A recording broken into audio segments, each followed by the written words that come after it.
All right, welcome back to the program. Joining me right now is my guest, Udo Okonjo, who is the Chief Executive Officer and the Vice Chairman, Fine and Country West Africa. Good day, ma'am, and thank you for joining me on the show today.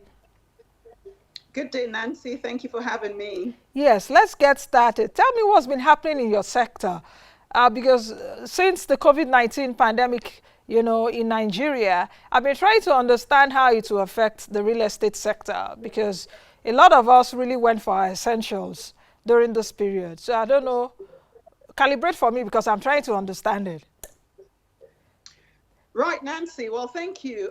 You're absolutely right. I mean, during the pandemic, and we're still in the pandemic, obviously the focus for most people has been on really the basics, food, safety, security, all of that. And so housing is obviously considered as one of the three, fundamental, I guess for some people, you may say fundamental rights or something that is basic. However, during this pandemic, most people obviously are focused on ensuring that whatever real estate investments they have, that they actually protect it and ensure that they manage it in such a way that they go beyond this short term, because the pandemic is short term.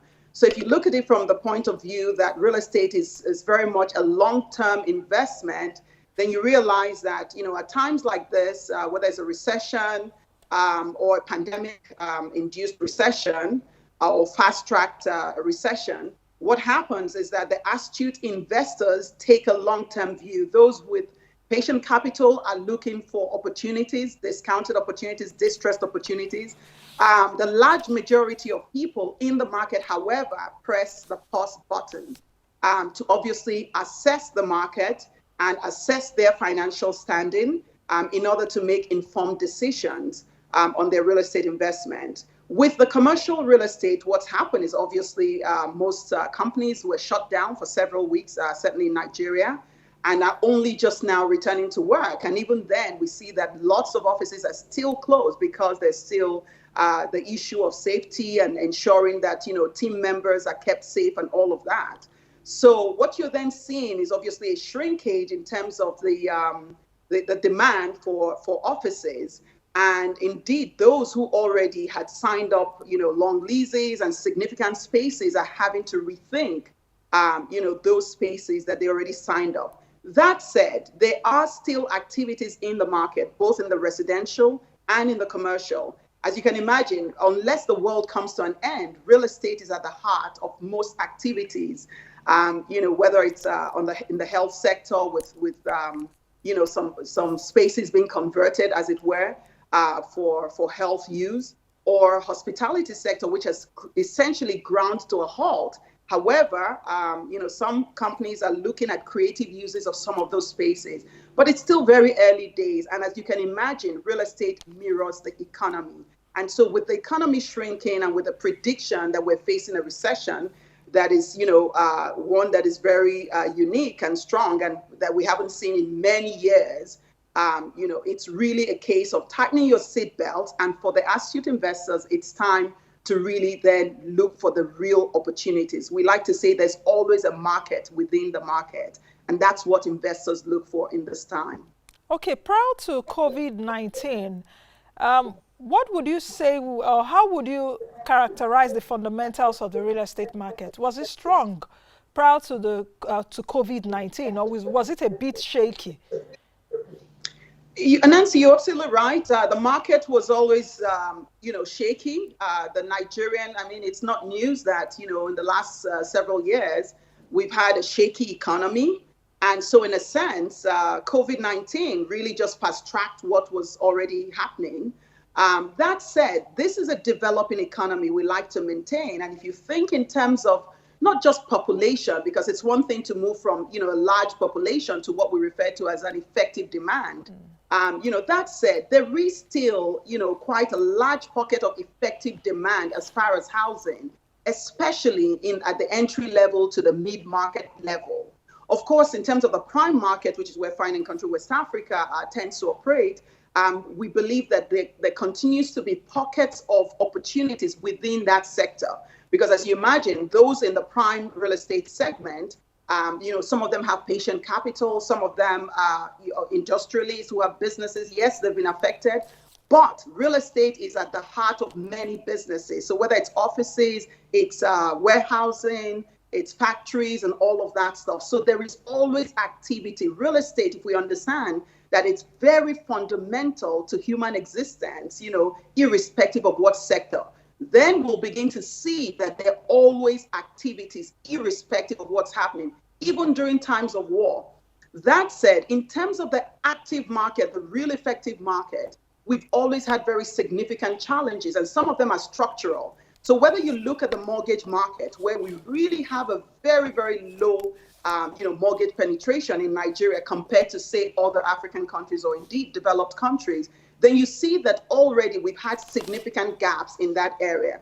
Now, bring a recession, bring a pandemic, and you just have the perfect storm for really a situation where we really have to begin to rethink from the point of view of affordability has always been an issue. And therefore, developers have to think from the point of view of how do we begin to develop homegrown real estate and technology solutions to enable us deliver housing solutions and systems to solve the teeming and the very dramatic housing deficit that we have in Nigeria. So from the point of view of demand, we've always had a market where the middle class investors, the entry-level first-time homeowners, there's a significant demand there. But we have serious structural problems, with the lack of the mortgage, the high interest rates, and then now add devaluation. And obviously with what's going on, it's not just a Nigerian problem from the economy point of view. Now it's a global crisis. And so you're going to have delays with lots of construction, which may in turn affect supply, in the short term and perhaps in the midterm. And so when you match that against the fact that there are still people who are needing to get into the real estate ladder or the property ladder, then you see that the opportunities exist. However, for you to actually take advantage of those opportunities, whether it's in the entry level, mid level, or even commercial, you have to put on your thinking cap. It cannot be business as usual anymore for the real estate investors. Yeah. That brings me to the question of talking about this business unusual or business. I think it's business unusual for a lot of sectors right now, because during this pandemic, we've seen a lot of people working from home. I guess you're still working from home. So what will be the impact on even commercial real estate? Because a lot of commercial real estate people will suffer. A lot of people are working from home now, so we'll have a lot more virtual offices and all of that. So how do you see that impact moving forward? Well, we already see the impact very clearly. Fine and Country's business is about 45% in the commercial office segment, mainly on the island, Victoria Island, Ikoyi, and the environs. And what's happening is that people or companies are beginning to rethink the sort of space that they require. There's also tenants are now beginning to renegotiate or seek to renegotiate the leases that they have. Clearly, there will be diminished demand. Leading up to March, we already saw some measure of recovery and increased inquiry in that segment. But in the last 3 months or so, what we're seeing is people are obviously taking time to really think through those decisions, because as you can imagine, many companies are now going to be triggering, or indeed have already done that, triggering, remote working, where their teams can work from home, and significant members of their teams are going to work from home and cut out all that commute, all the time wasted, and even the health hazards that come with, as it were, commuting to work. So clearly, companies are going to require, more efficient spaces, and are going to have to rethink it from that point of view. That said, and I want to say this again, Lagos is the commercial nerve center of not just Nigeria, but actually in Africa. You cannot dismiss, the scale of the commercial activities that happen in Lagos. And so when you take the long-term perspective on commercial real estate, you actually find that we really haven't started, in that space. And so the opportunities are still there. However, the types of investors that operate in the commercial space, they are typically very high profile ultra high net worth investors and institutional investors, and therefore a lot of them have a long-term perspective to commercial real estate.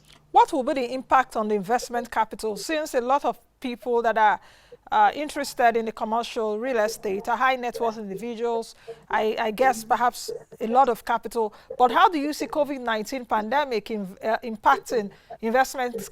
What's going to happen? What's going to happen is that, in terms of new investments, there will be a pause button. That you're very unlikely to find new investments happening.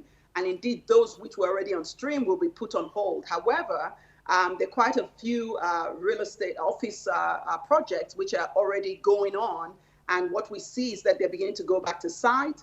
And as I said, in terms of the profile of investors, these are long-term investors, high net worth, institutional investors. And so, they will adjust their expectations from a time perspective, from a returns perspective also. However, it's very unlikely that these investors will stop their projects, permanently as a result of COVID. It's still very early days, but, in terms of the short to mid-term horizon, most of the projects in that space are going on as far as commercial. In terms of outlook, rents are obviously going to take a hit. Mm-hmm. They already did. They were already adjusted in the last 3 to 4 years, as it were. And so you see a lot of flexibility from the point of view of the landlord in the commercial space.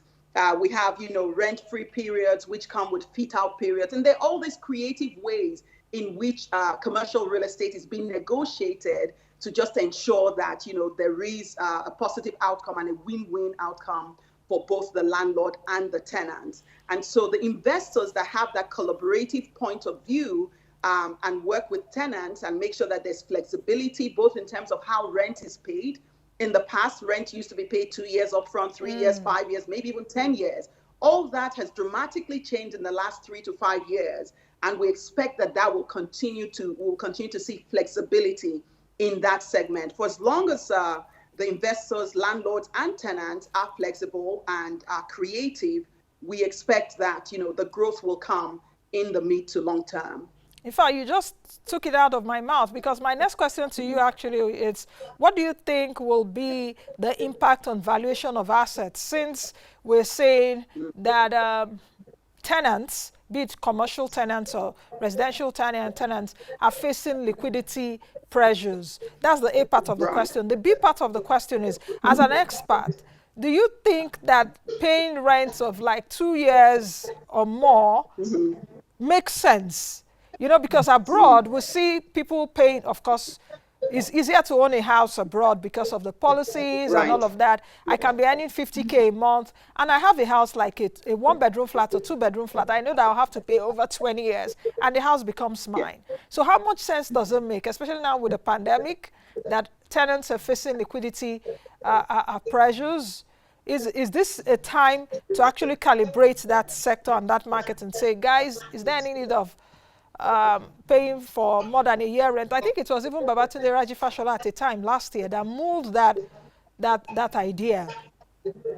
Absolutely, you're right. I mean, and that recalibration ago on the average, 3 to 4 years ago on the average, where we saw that, companies were beginning to look at negotiating leases and paying quarterly biannually. And that's the sort of flexibility that, needs to remain, as it were, if we're going to see increased activity. Because obviously, as companies have liquidity squeeze and, their revenues diminish in light of the economy, what then happens is they reduce the size of the space that they require. And in addition, they look for terms that make sense for their cash flow. And so we are definitely seeing that 2 years rent in advance is going to be a thing of the past in the near future. We're already getting there.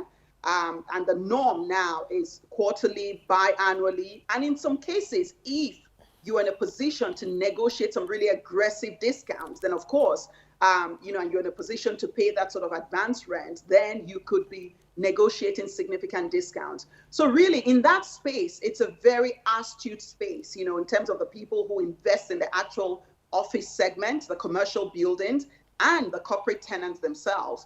And so I really wouldn't worry too much about them because they're in a position to, as it were, leverage the power of, their advantage to negotiate what works for them. But you're absolutely right. Quarterly rentals, biannual rentals are basically here to stay in the commercial space in Nigeria.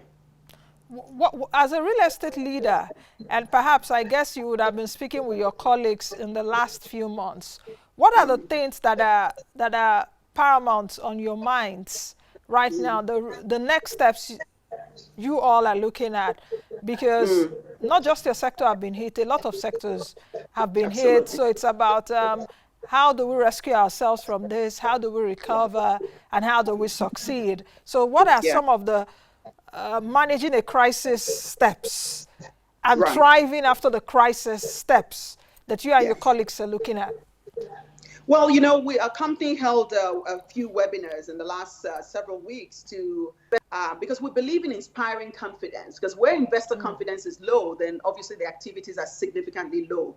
And so we've always believed we launched our business in West Africa, specifically in Nigeria, at the height of a recession in 2008, 2007, 2008. And since then, we've seen two major recessions in Nigeria.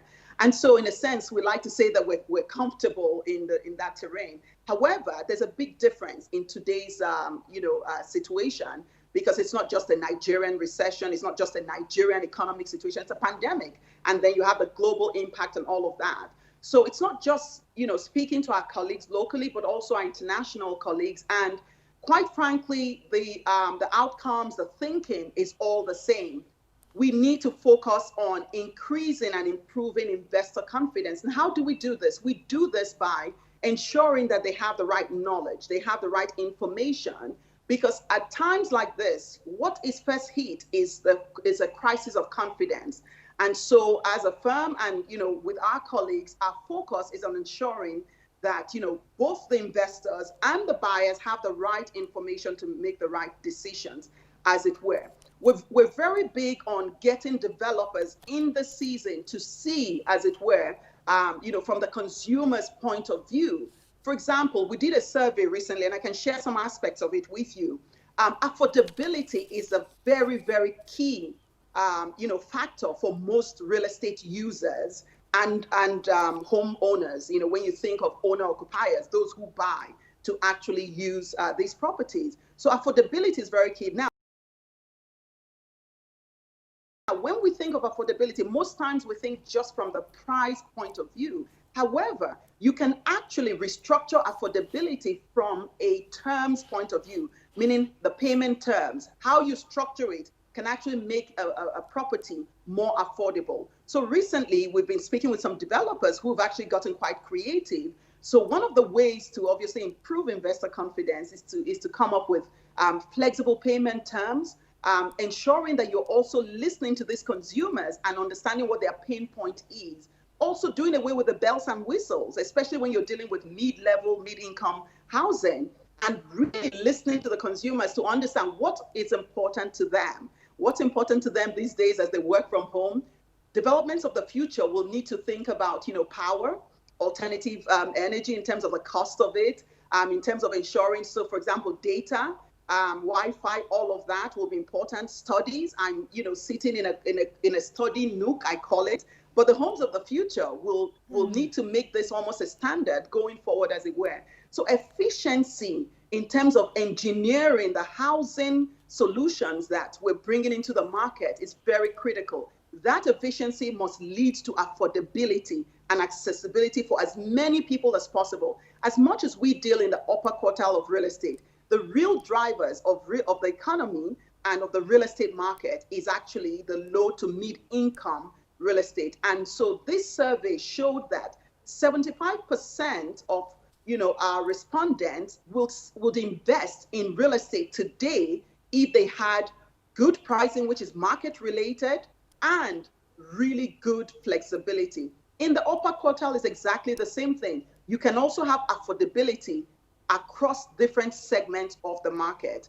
And it's just described in different ways and experienced in different ways. So to answer your question, to summarize that, I would say that at the moment, it's important for investors, and I'm referring now to developers, I'm referring to sellers, I'm referring to landlords, to think from a collaborative point of view with the consumers and come to solutions that create win-win outcomes for both parties as they develop these solutions in the real estate sector. And those are the sorts of conversations that we're having at the moment. Is the sector also having a conversation around government incentives? Because it seems that almost all sectors now in Nigeria are also appealing for government palliatives. Absolutely. Is the sector looking at that? Because the sector, I think, is more private driven, at least in Nigeria, because how many people or how much percentage of people in Nigeria the government provide housing for? So are you all looking to government incentives? Well, you know, Nancy, the very point that you made is the issue. The fact of the matter is that the fact that many people are not on the housing market is actually part of the challenge of this economy. And, you know, housing should not be just a purely private sector driven affair, as it were, because, I mean, a population of about 200 million or just over 200 million means that we have a very significant population. And then for many years, we've touted this, you know, 20-something million housing deficit, depending on who you're speaking to. The fact of the matter is that housing is a critical priority and requirement. Now, to answer the question about the palliatives, coming from the point of view of acquisition, getting onto the property ladder or being on the property ladder, already the Nigerian real estate market is already fraught with so many charges. You know, so whether it's Lagos, Abuja, or any state you take in Nigeria, it is very difficult to get onto the property ladder. And then on top of it, you have all these significant charges. Only recently, I was in a conversation with FIRS with regards to this new Finance Act and the VAT, 7.5%. What a time, you know, to apply additional taxes, you know, as it were, you know, to real estate. And the conversation was, is this applicable now to real estate? And, you know, there's obviously a gap. It's now going to be subject to interpretation. And the perspective was we are going to apply it, 7.5%, in addition to all the charges that you already have to pay to the state government. So that's very significant. That is one aspect, you know, that obviously is going to create significant challenges for acquiring real estate. But let's come to the entry level and the mid-market. Certainly, I believe it is critical and important for government to actually look at first-time home owners and look for ways to incentivize them to get onto the property ladder.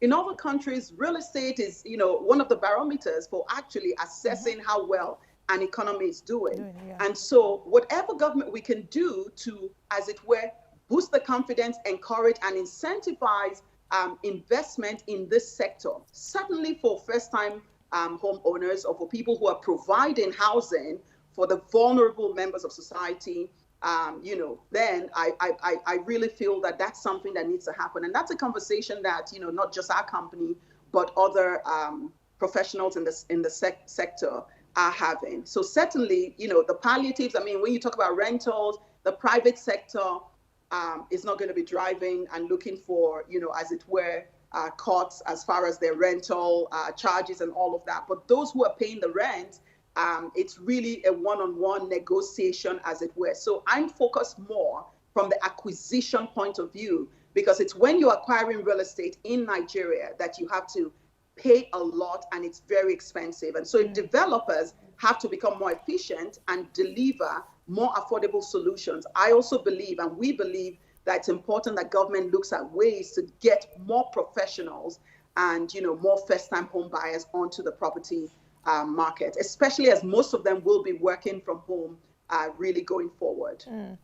We have about 2 minutes to the end of this conversation. Let me put all this in for you to answer. Coming from the population, we have about close to 200 million people in Nigeria. It depends on which data you're looking at. But according to the UN, 201 million people were the world's poverty capital. What kind of houses do you think that Nigerians do need as an expert? Because if here in Abuja, you go around, you see a lot of empty houses, duplexes, people are not living there, big houses, people cannot afford it. So what kind of houses do Nigerians need at this point? The second point, or the second question I want to ask also as we round up is Is the real estate market still profitable, even during this pandemic? If I have my money, because they say if you have money, one investment outlet is to invest in real estate. So if I have money now, is it a profitable market for me to go into? Thank you, Nancy. I will take the first question very quickly. In terms of the types of housing that we need, we certainly, from a population point of view and from a land density point of view, we certainly need, housing that will accommodate as many people as possible. And so depending on the location, we need to start thinking of going high, going vertical rather than horizontal. And the properties you're referring to in terms of, single dwelling, family homes and all of that, as, in terms of where the world is going, it's become very inefficient. And so if you look at the bulk of the population in that middle market, once again, it's about efficiency. It's about reduced sizes, as it were. And so when you think of first-time home buyers, they're not looking for massive homes. They're just looking for something that makes sense, 2 bedrooms, 3 bedrooms, bungalows, that sort of thing. However, I predict that the future is about tall buildings and higher density. We're already seeing that in Lagos. And so it's a very collaborative future. It's a shared economy future where we're going to have estates with lots of, smaller properties and, tall buildings. Coming to the question of is the market still profitable? We believe that understanding the market makes all the difference. Whether you're a first-time investor or you're an astute investor, having current and accurate insight at all times enables you to make profitable decisions. So you can invest profitably in real estate in any market, in any season, as long as you have the right insight and information.